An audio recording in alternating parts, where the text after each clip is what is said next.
হয় চাওক, বানে ধোৱা পথাৰত এতিয়া বান বিধ্বস্ত ৰাইজে পুনৰ মাটি ৰুবলৈ আৰম্ভ কৰিছে। তেওঁলোকে ইতিমধ্যেই বহুতে মাটি কঠীয়া ৰুইছিলে আৰু বহুতে ৰুবলৈ মাটি চহাই সম্পূৰ্ণ কৰিছিলে, কিন্তু সেই মুহূৰ্ততেই সকলো ধাহিমুহি বলীয়া বান আহিছিলে আৰু যি বানে সকলো তছনছ কৰি থৈ গৈছিল। মই যদি দেখুৱাব বিচাৰোঁ, মোৰ পাছফালে চাওক, এডৰা এডৰা কঠীয়া, আৰু এই কঠীয়াডৰা সম্পূৰ্ণৰূপে এতিয়া বেয়া হৈ গৈছে। আৰু এতিয়া এই যি মই উপস্থিত আছোঁ বেতবাৰী চেতিয়া কৈৱৰ্ত গাঁৱত, আৰু এই চেতিয়া কৈৱৰ্ত গাঁৱৰ ৰাইজে অ'ৰ ত'ৰ পৰা কঠীয়া সংগ্ৰহ কৰি তেওঁলোকে পুনৰ এই যি মাটি আচলতে কঠীয়া ৰুবলৈ আৰম্ভ কৰিছে। মই এজন কৃষকৰ ওচৰলৈ যাম। সকলোতো দেখিয়ে আছোঁ, তথাপিতো অকণমান জানিব বিচাৰিছোঁ, আকৌ আপোনালোকে মাটি ৰুবলৈ আৰম্ভ কৰিছে। আমি খেতি পথাৰৰ বাবে সম্পূৰ্ণ প্ৰস্তুত হৈ আছিলোঁ, কিন্তু হঠাৎ অহা বলীয়া বানে আমাৰ কঠীয়াৰ পৰা আদি কৰি সকলো নষ্ট কৰি শেষ কৰি পেলালে। পুনৰ আকৌ আজিৰ পৰা আমি পথাৰত নামিছোঁ।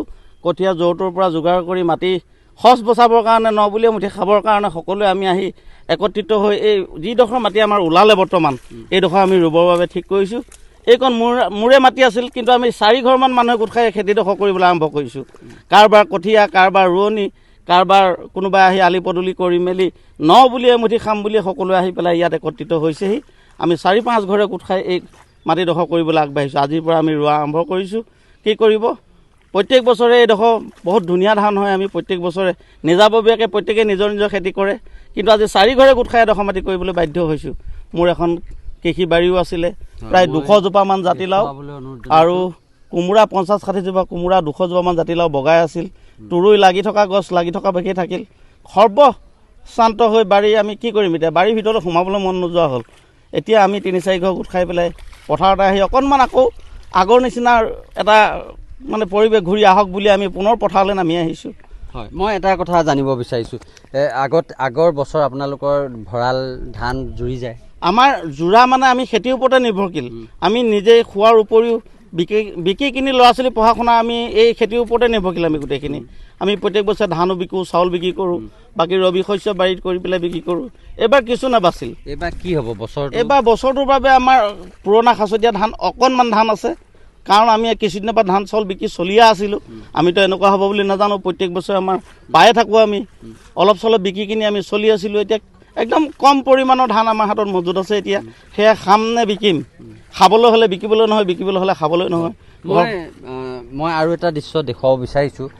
চাওক, মেটেকা এনেধৰণে পথাৰৰ পৰা গুচাই থাকিবলগীয়া হৈছে। পূৰ্বতেতো এনেকৈ মেটেকা আমাৰ পথাৰত মেটেকা নাছিল, কোনোদিন আমাৰ পথাৰত মেটেকা নাছিল। বানে কঢ়িয়াই লৈ আহিলে। এতিয়া ভোটৰ ওপৰত দানত পৰা দি এই যি খেতি পথাৰসমূহত কৃষকে পুনৰ এনেধৰণে জাবৰ জোঁথৰ গুচাবলগীয়া হৈছে। এই পথাৰসমূহ সম্পূৰ্ণৰূপে মাটি ৰুব পৰাকৈ প্ৰস্তুত কৰি তুলিছিল, কিন্তু এতিয়া বানত তেওঁলোক বহুদিন বুৰি থাকিলে, তেওঁলোকৰ কঠীয়া শেষ হৈ গ'ল। তাৰ পাছত এতিয়া পুনৰ যেতিয়া মাটিবোৰ অলপকৈ ওলাইছে, ৰুব পৰা হৈছে, সেই সময়ত এতিয়া সেই পথাৰসমূহত এনেধৰণে মেটেকাৰে পোত খাই গৈছে।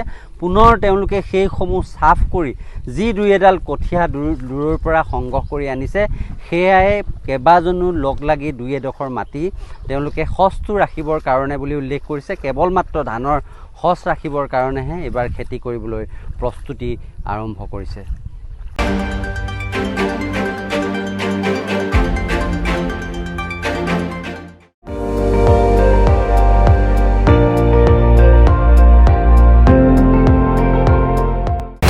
আপুনি চাই আছে ND24, সৰ্বশ্ৰেষ্ঠ নহয়, সৰ্বোত্তমৰ দৌৰত।